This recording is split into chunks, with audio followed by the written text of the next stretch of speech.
Hello friends, how are you? I hope guys you are good. और आज का हमारा टॉपिक रहेगा समास। समास के बारे में आज हम डिस्कस करने वाले हैं। तो ये वीडियो आपको पसंद आए तो लाइक शेयर आप लोग करेंगे ही। तो समास की हम बिल्कुल स्टार्टिंग से यानी बिल्कुल बेसिक से शुरुआत करने वाले हैं। इससे पहले एक वीडियो थी जिसमें हमने कुछ बेसिक चीज़ों को जाना था समास के बारे में, बट 5 मिनट के बाद उस वीडियो में आवाज़ नहीं आई जो हमने कल अपलोड की थी।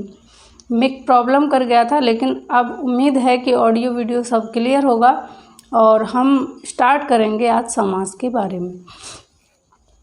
तो समास की अगर हम बात करें तो समास से बनने वाले पहले क्वेश्चंस की बात करेंगे कि समास से कहाँ से क्वेश्चन बनता है। समास की अगर बात करें तो पहला क्वेश्चन बनता है इसके अर्थ से कि इसका अर्थ क्या है। दूसरा क्वेश्चन बनता है कि इसकी परिभाषा क्या है। ठीक है, समास की परिभाषा क्या है। तीसरा क्वेश्चन बनता है कि समास के भेद कितने हैं। समास के भेद कितने हैं, ये बिल्कुल बेसिक क्वेश्चन है। ठीक है, इस समास के भेद कितने हैं, ये तीनों क्वेश्चन बिल्कुल बेसिक हैं।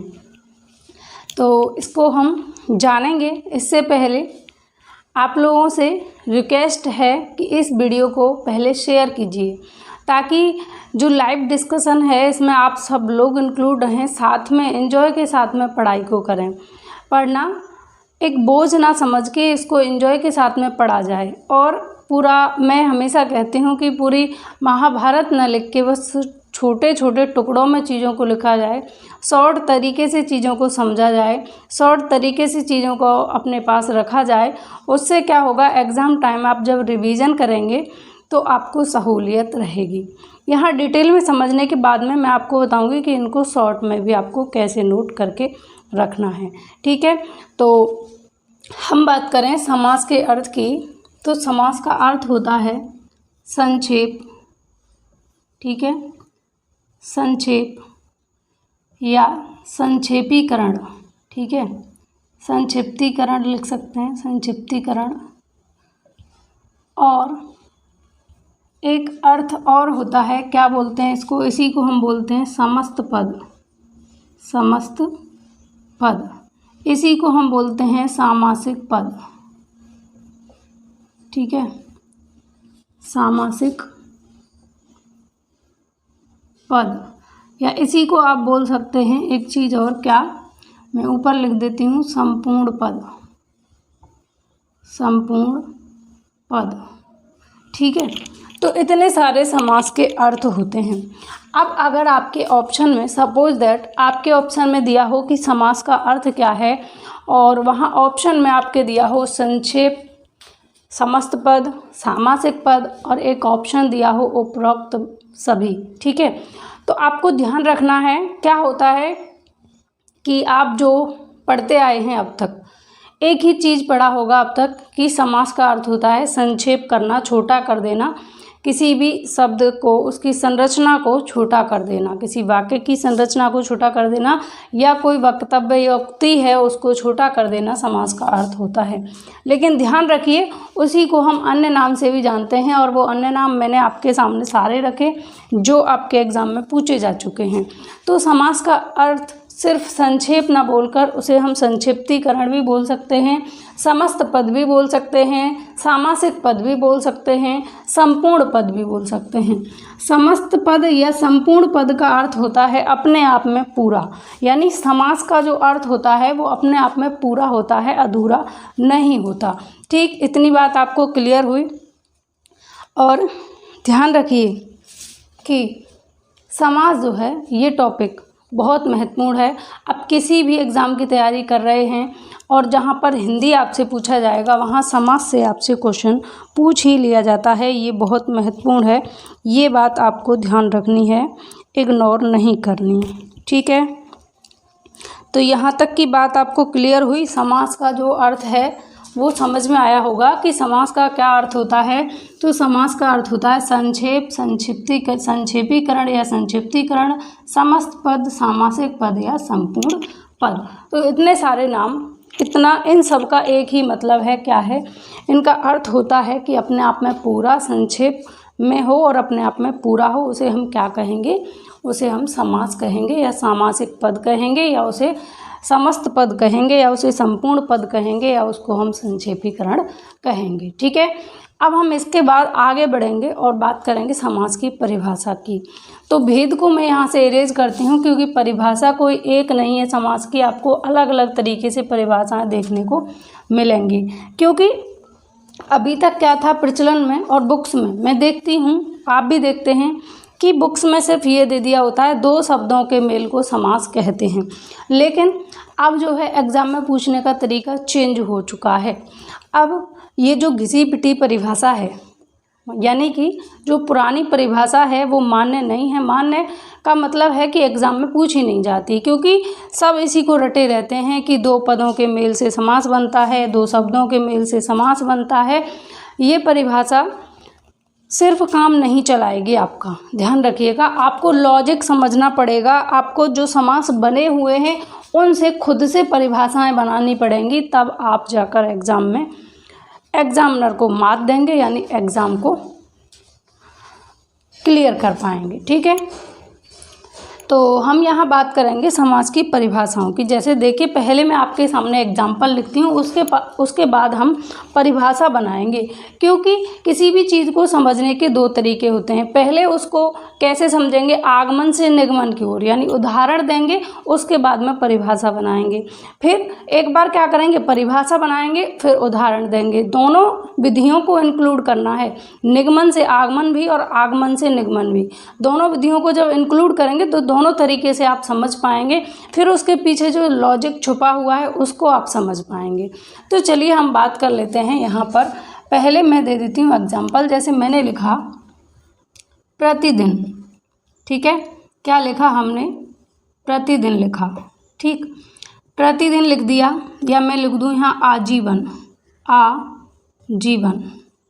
तो ये जो आजीवन है, प्रतिदिन है, ये कैसे बना है, प्रतिदिन में प्रति उपसर्ग लगा है, क्या लगा है, प्रति उपसर्ग लगा है, और ये क्या है, पीछे दिन शब्द है। ठीक है, यहाँ पर आ उपसर्ग लगा है और फिर शब्द क्या है हमारे पास में, जीवन है। तो इन दोनों के मिलने से बना है ये क्या, समास। समास है प्रतिदिन।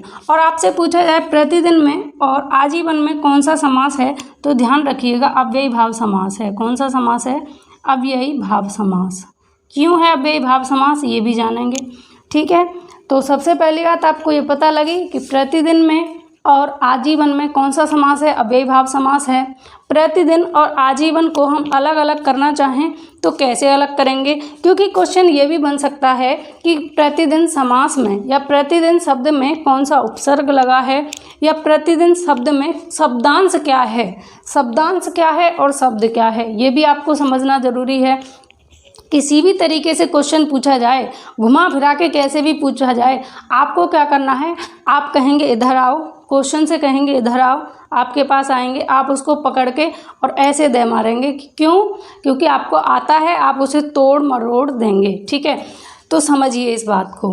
ये जो प्रति है, ये जो आ है, इसको हम क्या कहते हैं, इसको कहते हैं हम शब्दांश, क्योंकि शब्द का अंश है।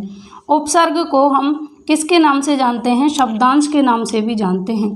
तो यहाँ पर ये जो है उपसर्ग है, और उपसर्ग को हम क्या कह सकते हैं, शब्दांश कह सकते हैं, यानी शब्द का अंश बराबर शब्दांश।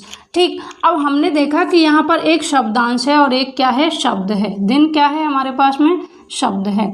तो एक परिभाषा क्या बना पाएंगे आप, परिभाषा बनेगी कि शब्दांश, एक शब्दांश, एक शब्दांश प्लस, यानी एक शब्दांश और एक शब्द, एक शब्द बराबर क्या है, बराबर हो जाएगा सामासिक पद या समास।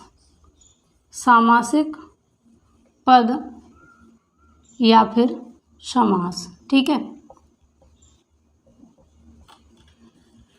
तो इतनी बात आपको क्लियर हुई कि जब एक शब्दांश और एक शब्द मिलता है तो क्या बन जाता है, समास बन जाता है।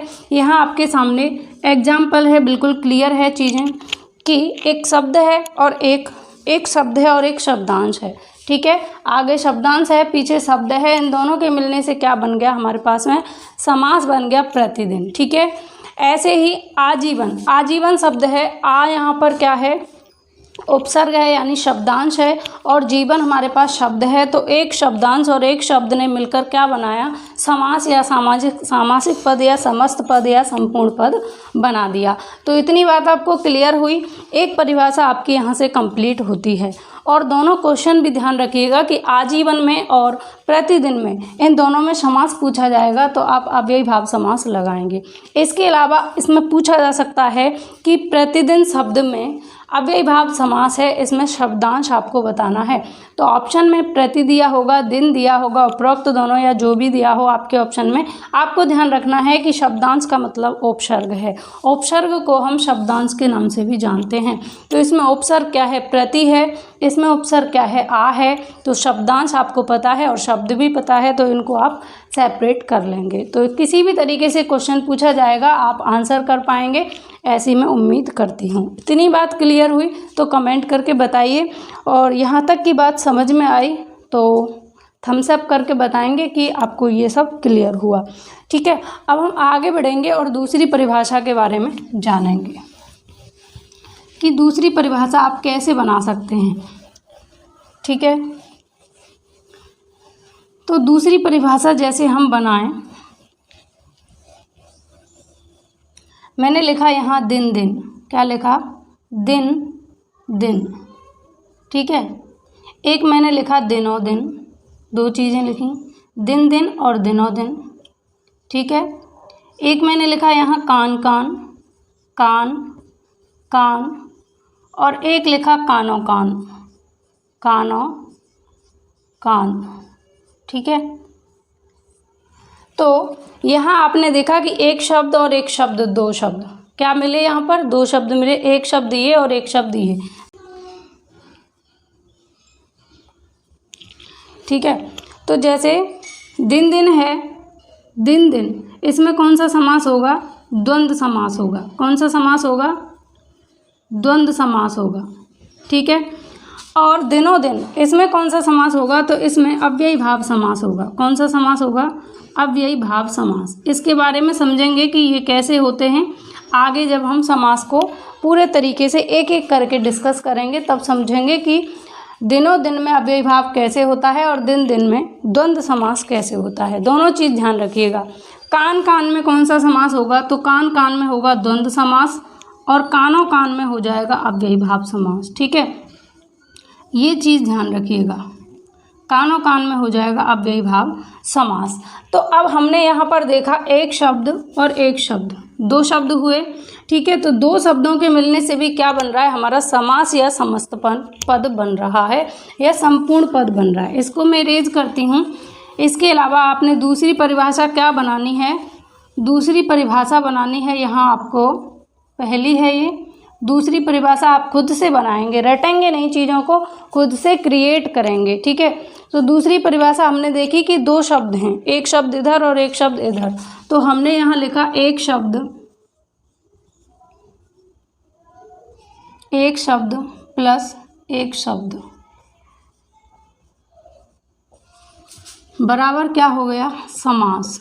ठीक है, इसके अलावा आगे तीसरी परिभाषा आप कैसे बना सकते हैं, देखिएगा। ये समझ में आया कि एक शब्द इधर होगा और एक शब्द इधर होगा, यानी दो शब्दों के मिलने से कोई सार्थक शब्द बनता है तो वो क्या हो जाता है, समास हो जाता है।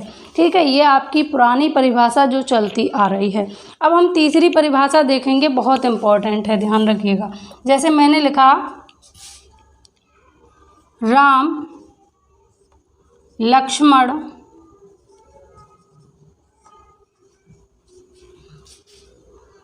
भरत। ठीक है, अगर हम इसका समास विग्रह करें राम लक्ष्मण भरत का, तो कैसे करेंगे, राम लक्ष्मण और भरत, क्या करेंगे, राम लक्ष्मण और भरत। तो एक चीज़ तो आपकी ये क्लियर हुई कि अगर आपसे राम लक्ष्मण और भरत में समास पूछा जाएगा तो कौन सा समास आप करेंगे, द्वंद्व समास इसमें आपको करना है। ठीक है, क्या करना है, द्वंद्व समास आपको करना है। ये बात क्लियर हुई। दूसरी बात, आपने देखा कि शब्द कितने हैं इसमें, एक शब्द, दो शब्द और तीन शब्द हैं। अभी तक आपने पढ़ा था कि दो शब्दों के मिलने से समास बनता है, दो पदों के मेल से समास बनता है। तो यहाँ पर तो दो से ज़्यादा शब्द हो गए, तो फिर क्या ये समास नहीं है, जबकि ये समास है।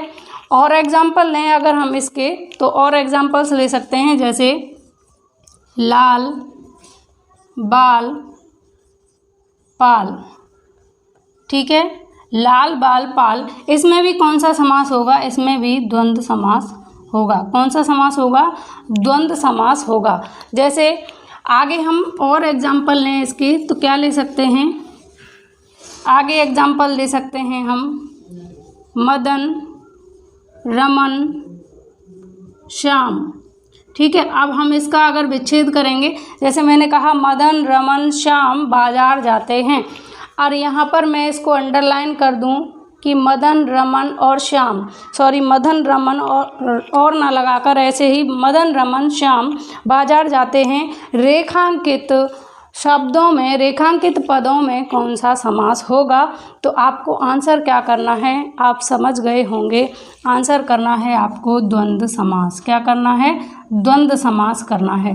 विच्छेद कैसे करेंगे, मदन, रमन और श्याम बाजार जाते हैं, तो कौन सा समास हुआ, द्वंद्व समास। अब आपने यहाँ देखा कि एक, दो, तीन, कितने शब्द हो गए, तीन शब्द हो गए। जो दो शब्दों की अब तक की जो परिभाषा थी वो अमान्य हुई इसकी वजह से। ठीक है, ध्यान रखिएगा। अब आप परिभाषा बनाएंगे तीसरे नंबर की खुद से। दो या दो से अधिक, दो या दो से अधिक शब्दों के मेल से, शब्दों के मेल से समास बनता है। ठीक है, क्या बनता है, समास बनता है। ये बहुत ज़्यादा पूछी जाती है परिभाषा, क्योंकि कई बार क्या होता है कि वही रट लेते हैं कि दो शब्दों के मेल से समास बनता है, दो शब्दों के मेल से समास बनता है, बट उससे आगे भी हो गया चेंज तो उसको देखते नहीं हैं। ठीक है, उसको क्या नहीं करते, देखते नहीं हैं, और गलतियां हो जाती हैं। और ऑप्शन में अगर दिया होगा आपके कि दो शब्दों के मेल से समास बनता है, दो या दो से अधिक शब्दों के मिलने से समास बनता है, तो परिभाषा बताइए क्या होगी, और उपरोक्त सभी दिया हो तो आप उसको चुनेंगे कि दो शब्दों के मेल से क्या बनता है, समास बनता है। जबकि दो से अधिक शब्दों के मेल से भी समास बनता है, और मैंने आपको प्रूफ करके भी दिखाया है। ऐसा नहीं कि हवाबाजी में बात की गई। आपने देखा कि तीन शब्द थे और उनमें भी समास था। तो ध्यान रखिए, दो या दो से अधिक शब्दों के मिलने से भी क्या बनता है, समास बनता है। अब अगर परिभाषाएँ आपके पास कितनी हैं, तीन परिभाषाएँ हैं, आप और भी परिभाषाएँ खुद से क्रिएट कर सकते हैं अलग अलग एग्जाम्पल्स को लेकर। ठीक है, जैसे हम चौथी परिभाषा की बात करें तो फिर से एग्जाम्पल लेंगे हम, क्या, चिड़ियाघर। ठीक है, एग्जाम्पल लिया मैंने। यहाँ तक आपको क्लियर हुआ तो कमेंट करके बताते रहें कि हाँ आपको चीज़ें समझ में आ रही हैं। ठीक है, अब मैं एग्जाम्पल लेती हूँ। बीच बीच में बहुत ज़्यादा अगर लगातार पढ़ाते रहते हैं तो आपको लगता है बोरिंग। ठीक है, तो बीच बीच में आप कुछ कमेंट्स भी करते रहें एक दूसरे के साथ में, जिससे कि आपको बोरिंग ना लगे।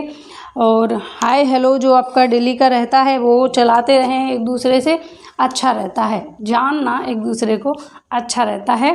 और परिभाषाएं हम बनाते जाएंगे किस तरीके से। अब देखिए, चिड़ियाघर, मैंने लिखा चिड़ियाघर।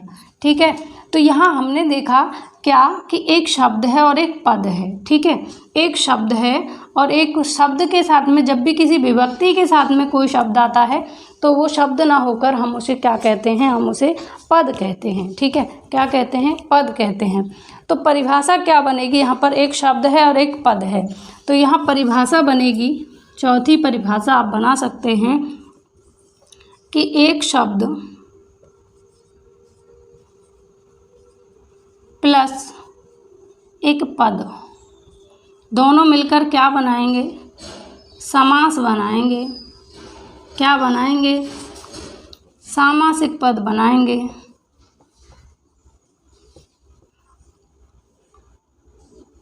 क्या बनाएंगे? समस्त पद बनाएंगे, संपूर्ण पद बनाएंगे, समस्त पद बनाएंगे। ठीक है, तो ये 4 परिभाषाएं हैं, ध्यान रखिए। और अब जो परिभाषा पूछने का चलन है, अगर परिभाषा पूछी जाए तो 2 शब्दों के मेल से, यानी एक शब्द और एक शब्द बराबर समास, ये परिभाषा अब नहीं पूछी जाती।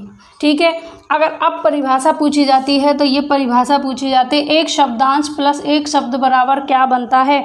समास बनता है। आपके ऑप्शन में दिया होगा एक शब्द और एक शब्दांश मिलकर क्या बनाते हैं? ध्यान रखिएगा, समास बनाते हैं। वो जो पुरानी परिभाषा है उसको अब भूलिए, नई चीज़ों को, टेक्निकल टाइम है, स्मार्ट स्टडी का टाइम है, तो चीज़ों को आगे बढ़कर सोचिए। एक शब्दांश और एक शब्द मिलकर क्या बना रहे हैं? समास बना रहे हैं। इसके अलावा दूसरी परिभाषा की बात करें तो जो 3rd नंबर की परिभाषा है ये बहुत पूछी जाती है।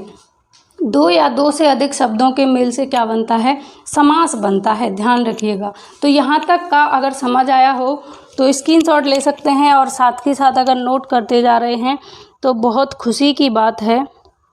यहाँ से आगे बढ़ेंगे, इससे पहले आप और परिभाषाएं खुद से फिर से क्रिएट कर सकते हैं। इतना मैं इरेज कर देती हूँ। जैसे मैंने यहाँ आपके सामने बताया था कि उपसर्ग हो, जैसे अव्ययीभाव समास होता है, तो अव्ययीभाव समास में क्या होता है कि इसमें आपको आगे क्या मिलेगा देखने को? उपसर्ग देखने को मिलेगा, और क्या मिलेगा? अव्यय देखने को मिलेगा, और क्या मिलेगा? निपात देखने को मिलेगा। ठीक है, तो ये तीनों चीज़ें आपको देखने को मिलती हैं किस समास के अंदर? अव्ययीभाव समास के अंदर। ठीक है, अव्ययीभाव समास के अंदर।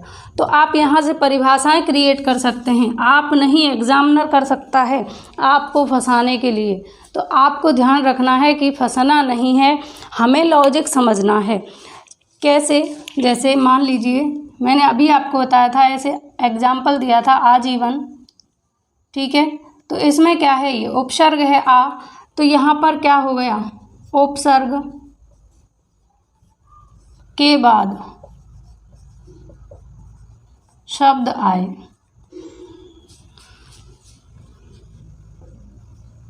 तो क्या बनता है? समास बनता है।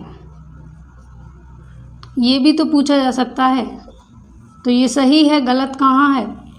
दूसरा पूछा जा सकता है अव्यय के बाद, अव्यय के बाद शब्द आए, तो क्या बन जाता है? समास बन जाता है। फिर पूछा जा सकता है कि निपात के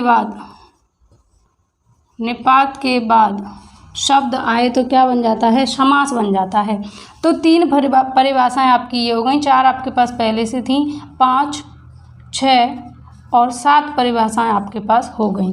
तो अब किसी भी तरीके से पूछा जाए, लॉजिक आपको समझना है। जैसे ही परिभाषा आप देखेंगे तो आप उसके पीछे लॉजिक देखेंगे कि ये कहना क्या चाह रहा है। उस परिभाषा का बिल्कुल विच्छेद करेंगे, उसको टुकड़ों में कर लेंगे, अलग अलग कर लेंगे, तब समझेंगे कि ये सही है या गलत है, ये लॉजिक लग रहा है या नहीं। क्योंकि क्वेश्चन ज़रूरी नहीं है आपसे पॉजिटिव ही पूछा जाए। क्वेश्चन ये भी पूछा जा सकता है कि निम्नलिखित में से समास के संबंध में कौन सा गलत है, कौन सा असत्य है, कौन सा सत्य नहीं है। इस तरीके से भी तो क्वेश्चन पूछा जा सकता है। तो आपको जब पता रहेगा लॉजिक, किसी भी वाक्य का, किसी भी लाइन का जब आप लॉजिक समझ जाएंगे तो फिर उससे बनने वाले क्वेश्चन को आप इजीली नस्ते नाबूद कर सकते हैं, इजीली उसको सॉल्व कर सकते हैं। तो यहाँ तक की बात क्लियर हुई तो स्क्रीनशॉट लीजिए और कमेंट करके बताइए कि हाँ यहाँ तक का सब क्लियर है। परिभाषाओं से आगे हम बढ़ेंगे और अब जानेंगे हम समास के भेद। क्योंकि मैंने आपको बताया था कि पहला क्वेश्चन आपका बनता है समास के अर्थ से, दूसरा क्वेश्चन आपका बनता है समास की परिभाषा से, और तीसरा क्वेश्चन बनता है समास के भेद से। तो उसको भी जान लेंगे। तो 3 क्वेश्चन यहाँ से आपके ये रेडी होते हैं, और किसी भी तरीके से पूछा जाए, परिभाषा से किसी भी तरीके से पूछा जाए, आप बता देंगे। अर्थ से किसी भी तरीके से पूछा जाए आप बता देंगे। और उसके अलावा आपको भेद की बात करनी है, हम भेद की बात करेंगे कि भेद से क्वेश्चन आपको कैसे फंसाकर पूछा जा सकता है। अगर भेद की बात की जाए तो भेद से क्वेश्चन पूछा जाता है और भेद इसके 4 और 6 दोनों होते हैं। अब यहाँ समझना ये है कि 4 और 6 दोनों होते हैं, तो आप आंसर क्या करेंगे। सपोज दैट आपके ऑप्शन में दोनों ही ऑप्शन दिए हों, तो आप किसको पहले प्रायोरिटी देंगे, फर्स्ट प्रायोरिटी किसकी होगी। तो ध्यान रखिए, जब आपके ऑप्शन में 4 और 6 दोनों दिया होगा तो उस टाइम, उस स्थिति में आप 6 के साथ में जाएंगे। अगर समास के भेद 4 और 6 दोनों दिए हैं तो फर्स्ट प्रायोरिटी आप 6 को देंगे। इसके अलावा एग्जामिनर कोशिश ये करेगा कि आपको एक ही ऑप्शन दिया जाए, क्योंकि उसको भी पता है कि उस पर विवाद हो सकता है, बट आप 6 के साथ में जाएंगे क्योंकि कई एग्जाम में ये क्वेश्चन पूछा गया और ऐसी स्थिति में 6 को ज़्यादा सही उत्तर माना गया। ठीक है, अब हम बात करते हैं इसके 6 भेद कौन कौन से होते हैं। तो 6 भेदों की अगर बात करें तो अव्ययीभाव समास पहला है, अव्ययीभाव समास। दूसरा है द्वंद्व समास। तीसरा होता है कर्मधारय समास, कर्मधारय समास। पहला, दूसरा, तीसरा। चौथा होता है द्विगु समास। पांचवा होता है तत्पुरुष समास,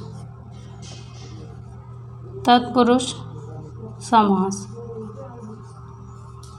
छठवां होता है बहुव्रीहि समास, बहुव्रीहि समास। कमेंट करके बताइए इसको, यहीं भेदों को समझने के बाद में इस क्लास को ख़त्म किया जाए और नेक्स्ट क्लास में आगे की कहानी को शुरू किया जाए। यहाँ तक ख़त्म करेंगे इसको, इसके भेदों के बारे में जानने के बाद यहीं पर इसकी कहानी को ख़त्म करेंगे और आगे की कहानी अगली वीडियो में जानेंगे। ठीक है, तो समास के भेदों की हमने बात की, 4 और 6 दोनों होते हैं।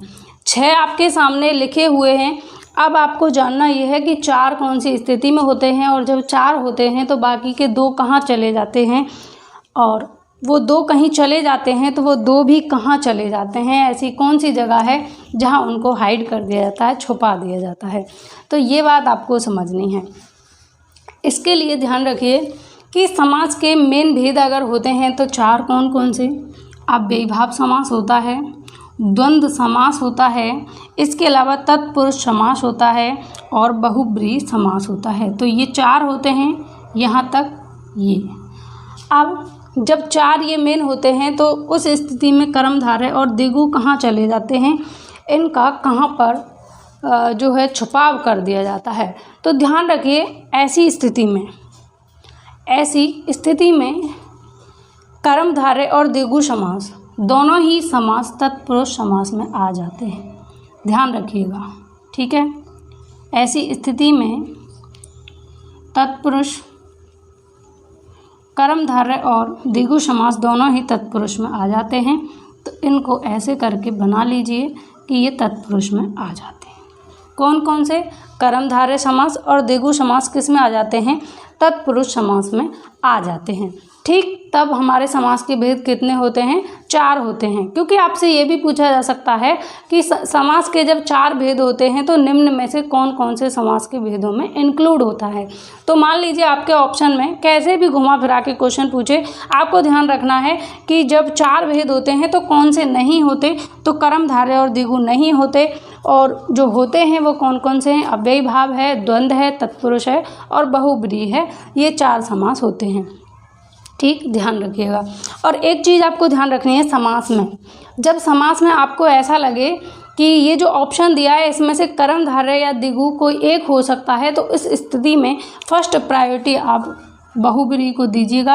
यानी ऐसा लगे कोई ऑप्शन में कि कर्मधारय और बहुव्रीहि दोनों में से कोई एक हो सकता है, तो फर्स्ट प्रायोरिटी किसको देंगे, आप बहुव्रीहि समास को देंगे। क्योंकि 90% चांस होते हैं कि वो समास कौन सा हो, बहुब्रीहि समास हो। ठीक है, ठीक, ध्यान रखिएगा। ठीक है, तो इतनी बात आपको क्लियर हुई कि समास के 6 भेद कौन कौन से हैं, और जब 6 नहीं होते, जब समास के भेद 4 होते हैं, तो इस स्थिति में हमारे जो कर्मधारय समास और द्विगु समास है वो दोनों तत्पुरुष समास में चले जाते हैं।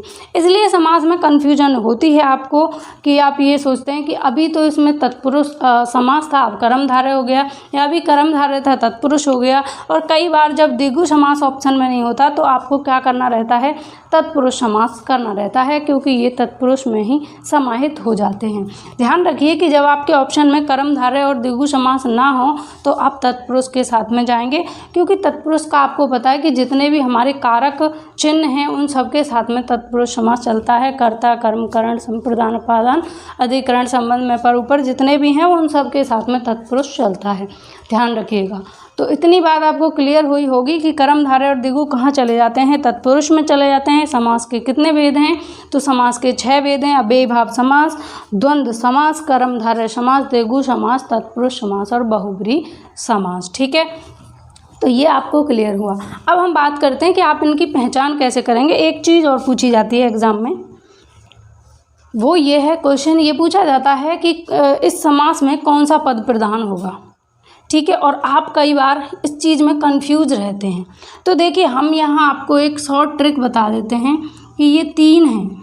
ठीक है, पहला, दूसरा और तीसरा, इन तीनों का ये समझिए कि आपस में भाईचारा है, क्योंकि ये दोनों किस में आ जाएंगे, इसमें आ जाएंगे। तो पहली चीज़ आप ये ध्यान रखिए कि इन तीनों में ही दूसरा पद प्रधान होता है। कौन सा पद, दूसरा पद या द्वितीय पद, इसमें भी दूसरा या द्वितीय पद। ठीक, इसमें भी दूसरा या द्वितीय पद।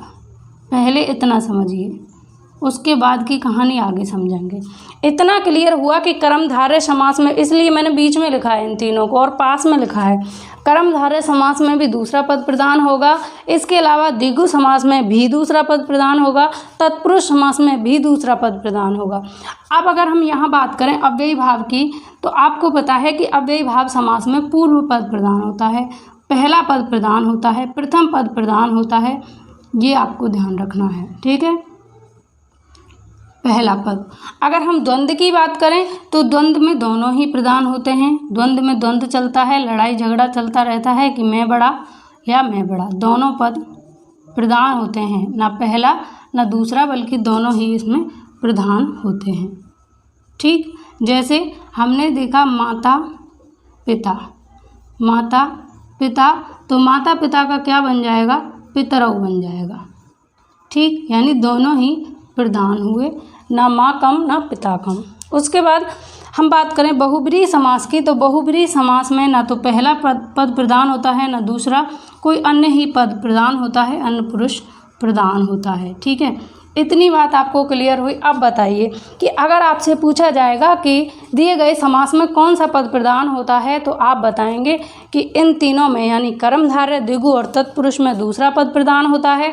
अव्ययीभाव में आपको पता है कि पहले अव्यय, निपात या उपसर्ग लगा होगा तो पहला पद प्रधान होगा। द्वंद्व में इधर उधर द्वंद्व चलता रहता है, तुलना चलती रहती है, झगड़ा चलता रहता है, तो यहाँ पर दोनों पद प्रधान होते हैं। और बहुब्रीहि का आपको याद करने की ज़रूरत ही नहीं है, अर्थार्थ लग के कोई तीसरा ही, कोई अन्य पद ही प्रधान होता है। तो अगर आपसे पूछा जाए कि दिए गए समास में कौन सा पद प्रधान होता है, तो अब आगे से आपकी गलती नहीं होगी। गलती तो नहीं होगी, उसके साथ में ही ऑप्शन को देखकर, क्वेश्चन को देखकर, सेंटेंस को देखकर ही आपको आंसर आ जाना चाहिए।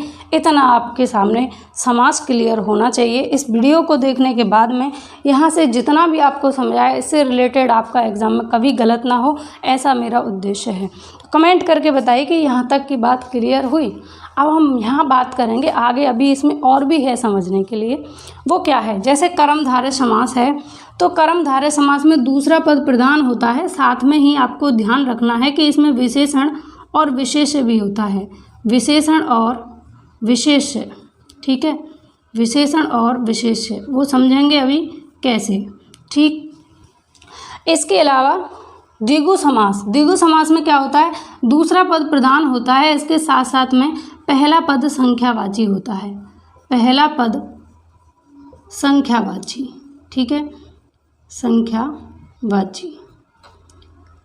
अगर हम बात करें यहाँ तत्पुरुष समास की, तो तत्पुरुष समास में दूसरा पद प्रधान होता है लेकिन पहला पद संख्यावाची नहीं होता। पहला पद संख्यावाची नहीं, ठीक है। इतना आप लिख लीजिए, नोटबुक में नोट कर लीजिए या स्क्रीनशॉट ले लेना। मैं साइड हो जाऊंगी, आप स्क्रीनशॉट ले सकते हैं। तो इनको अभी स्क्रीनशॉट लेके, क्योंकि आपको 11 बजे क्विज भी देनी है और इतना लेट हो जाएगा, तो अभी आप नोट करेंगे तो टाइम लगेगा, तो साथ के साथ करेंगे तो समझ नहीं पाएंगे। तो पहले समझ लीजिए और स्क्रीनशॉट ले लीजिए, बाद में आप नोट कर सकते हैं। क्योंकि ये जो नोट्स हैं आपको इस तरीके से कहीं पे भी आप नहीं मिलेंगे। कंफ्यूज हर कोई करता है, चीज़ों को क्लियर नहीं करते। ध्यान रखिए कि आपको यहाँ चीज़ें क्लियर होंगी। अब तक आप कई बार ये कंफ्यूज रहे होंगे कि इसमें पहला पद प्रधान होगा या इसमें दूसरा पद प्रधान होगा, कैसे याद करें। तो आपको याद करने की कोई ज़रूरत ही नहीं है। आपको देखना है कि अव्ययी भाव में पहले अव्यय उपसर्ग लगा होता है तो पहला पद प्रधान होता है, ठीक है। उससे पूरा अर्थ बदल जाता है, आगे अव्यय निपात लगने से पूरा ही अर्थ बदल जाता है। तो पहला पद प्रधान होता है। द्वंद्व में क्या होता है, दोनों पद प्रधान होते हैं, जैसे माता और पिता, ना माता कम ना पिता कम। राम और लक्ष्मण, क्या राम का ओहदा कम है या लक्ष्मण का ओहदा कम है, दोनों का बराबर है, तो द्वंद्व समास होगा। यानी ना तो पहला पद प्रधान ना दूसरा, दोनों ही पद प्रधान होंगे, दोनों की ही समान इक्वल वैल्यू है, ठीक है। ना तो ये कह सकते हैं पहला पद प्रधान है ना दूसरा, ये कहेंगे दोनों पद प्रधान हैं। उसके बाद में कर्मधारय की बात करें तो इसमें विशेषण और विशेष्य होता है।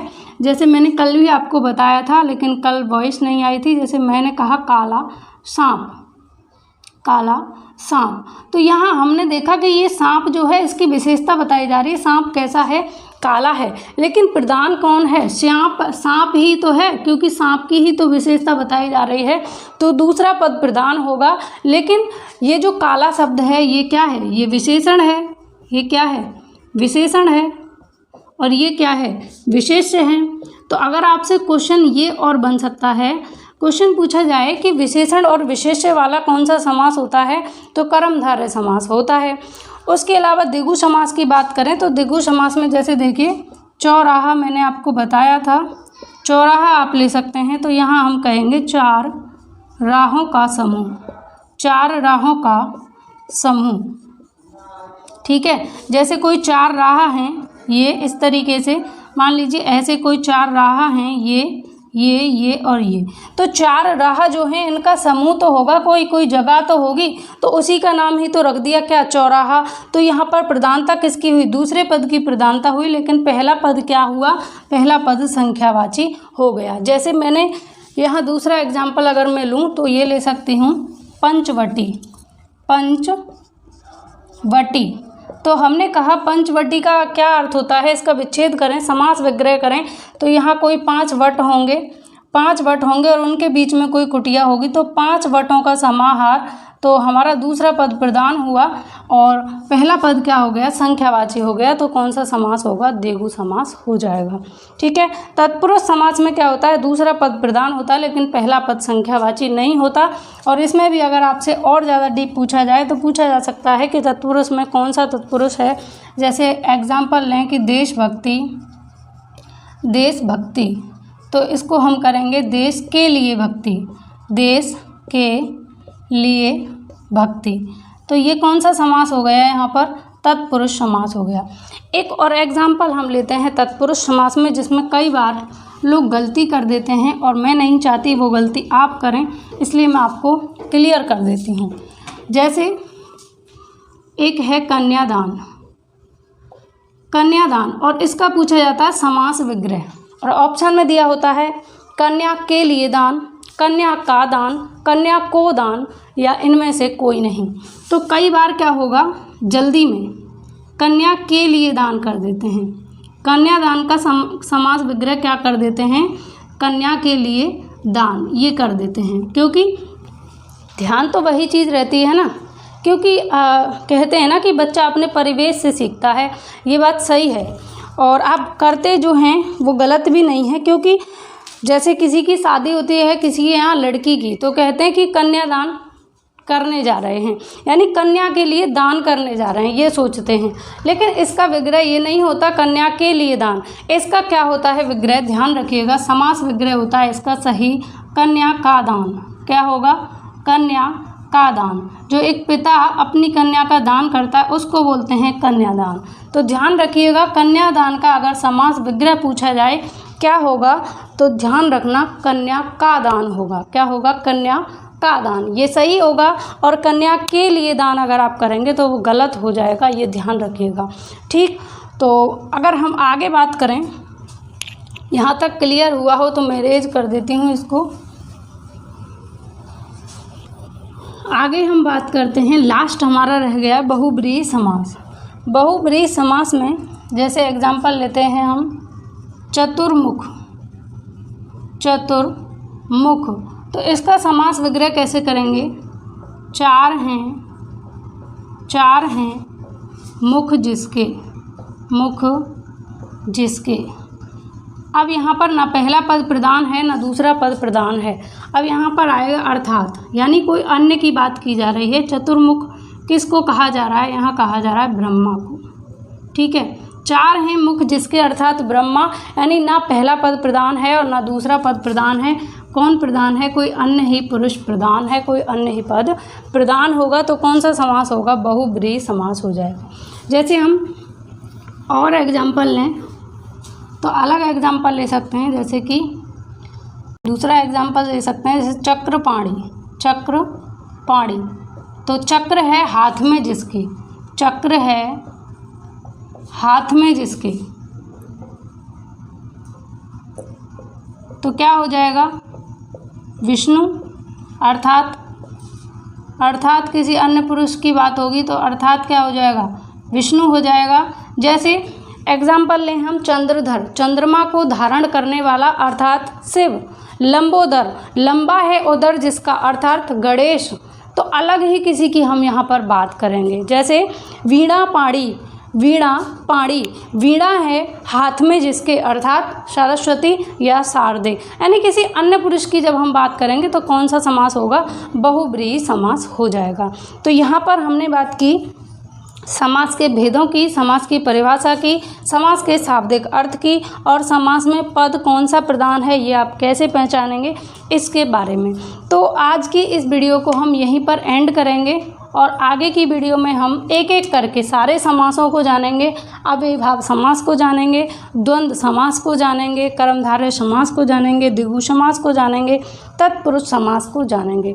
इनसे जुड़ी हुई जो आपकी भ्रांतियां हैं, जो अब तक आपके मन में, आपके अंदर जो भ्रांतियां पैदा हुई हैं, जो भ्रांतियां पैदा की गई हैं, उन भ्रांतियों को भी दूर करने का प्रयास करेंगे और आप पूरी तरीके से सेटिस्फाई होंगे, ऐसी हम आशा करते हैं। क्योंकि आपको किसी भी तरीके की भ्रांति यहाँ पर पैदा नहीं की जाएगी, सारी चीज़ें क्लियर की जाएंगी, बिल्कुल आपके सामने विद प्रूफ के जो भी बताया जाएगा, विद प्रूफ के बताया जाएगा। जितनी भी परिभाषाएं आपको बताई गई विद प्रूफ के बताई गई। ऐसा नहीं कि बस लिखवा दिया, कहानी लिखवा गए, महाभारत लिखवा गए और चल दिया। ठीक है, आपके सामने पहले एग्जाम्पल रखा, उस एग्जाम्पल से परिभाषा का निर्माण किया, खुद से परिभाषाएं क्रिएट की। इसी तरीके से आपको भी करना है। आपको किसी किताबी भाषा को रटना नहीं है, आपको चीज़ों को समझना है, आपको उसके पीछे लगा लॉजिक समझना है, चीज़ों को रट्टा नहीं लगाना। क्योंकि रटी हुई चीज़ें एक समय के बाद हम भूल जाते हैं, लेकिन जो हम समझ लेते हैं उसको हम कभी नहीं भूलते। बचपन में आपने कई चीज़ ऐसी पढ़ी होंगी जिनको आप आज तक नहीं भूले। इसका रीज़न क्या है? कि उनको आपने समझा था, रटा नहीं था। समझा हुआ लंबे टाइम तक, लॉन्ग टाइम तक स्थिर रहता है। हमारी जो सेकेंडरी मेमोरी है उसमें ऐड हो जाता है जब हम समझते हैं। लेकिन जब हम चीज़ों को रट्टा लगाते हैं तो टेम्परेरी मेमोरी में ही रह जाता है। और जैसे आपने देखा कि रैम पर आप काम कर रहे हैं, कंप्यूटर पे आप काम कर रहे हैं, आपका डेटा कहाँ चल रहा है? रैम पर लोड हो रहा है। जैसे इलेक्ट्रिसिटी सप्लाई बंद होगी वैसे ही आपका डेटा फुर हो जाएगा, उड़ जाएगा। उसी तरीके से जब आप चीज़ों को रटते हैं तो आपके रैम में लोड होती हैं, आपकी जो टेम्परेरी मेमोरी है उसमें लोड होती हैं चीज़ें। और जैसे ही आप उसका रिवीजन करना बंद कर देते हैं, आप उसको पढ़ना बंद कर देते देते हैं या उसको थोड़ा सा भी 1-2 दिन का गैप लगा देते हैं, जैसे यानी इलेक्ट्रिसिटी जैसे ही आपकी गायब हुई वैसे ही आपका जो डेटा आपने स्टोर किया था टेम्परेरी मेमोरी में वो सारा लॉस्ट हो जाएगा, सारा खो जाएगा। फिर से आपको दोबारा से उसको जैसे कंप्यूटर में आपको फिर से अपलोड करना पड़ेगा, फिर से टाइप करना पड़ेगा, फिर से इनपुट करना पड़ेगा, उसी तरीके से अपने माइंड में फिर से इनपुट करना पड़ेगा, बार बार ऐसा होगा। इससे बेहतर क्या है कि इससे बेहतर है कि उस डेटा को साथ के साथ कहाँ पर ऐड किया जाए, सेकेंडरी मेमोरी में ऐड किया जाए, जिससे कि वो लॉन्ग टाइम तक आपके पास रहे, जब तक कि आप उसे डिलीट ना करना चाहें तब तक कि आपका डेटा सेकेंडरी मेमोरी से डिलीट ना हो। तो ऐसी हमारी उम्मीद है।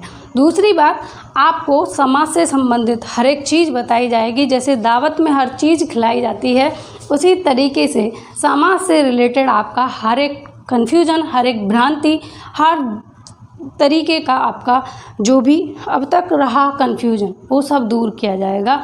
जैसे दिनों दिन और दिन दिन इनमें किस तरीके से अलग अलग समास होते हैं, कैसे दिन दिन में द्वंद्व होगा, कैसे दिनों दिन में अव्ययी भाव होगा, कैसे हाथों हाथ में अव्ययी भाव होगा, कैसे हाथ हाथ में द्वंद्व होगा, कैसे कान कान में द्वंद्व होगा, कैसे कानों कान में अव्ययी भाव होगा, सारी चीज़ें क्लियर की जाएंगी।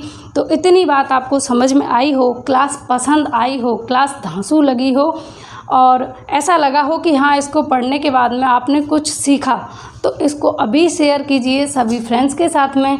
लाइक नहीं किया तो लाइक कीजिए और चैनल को पहली बार देख रहे हैं, फर्स्ट टाइम विजिट किया है तो चैनल को सब्सक्राइब कर लीजिए। दूसरी बात, इस लाइव सेशन के बाद में जो भी आपका चल रहा है, यानी आपके लाइव जो कमेंट हैं उनको ऑफ होने के बाद में आपको इनबॉक्स में भी एक बहुत प्यारा सा कमेंट छोड़ना है, क्योंकि आपके कमेंट्स को देखकर हमें मोटिवेशन मिलता है और हम आपके लिए और बेहतर करने का प्रयास करते हैं। तीसरी बात, जिसका मुझे कमेंट पसंद आता है, अच्छा लगता है, उसके कमेंट को मैं पिन भी करती हूँ। तो उम्मीद करती हूँ कि कोई लकी होगा जिसका कमेंट पिन करेंगे, क्योंकि जो पिन कमेंट होगा वो सबसे टॉप पे नज़र आएगा और उसको सभी लोग देखेंगे। तो चलिए मिलेंगे हम अगली वीडियो में, तब तक के लिए गुड बाय। आप अपना ख्याल रखें, सुरक्षित रहें, बाय बाय, टेक केयर।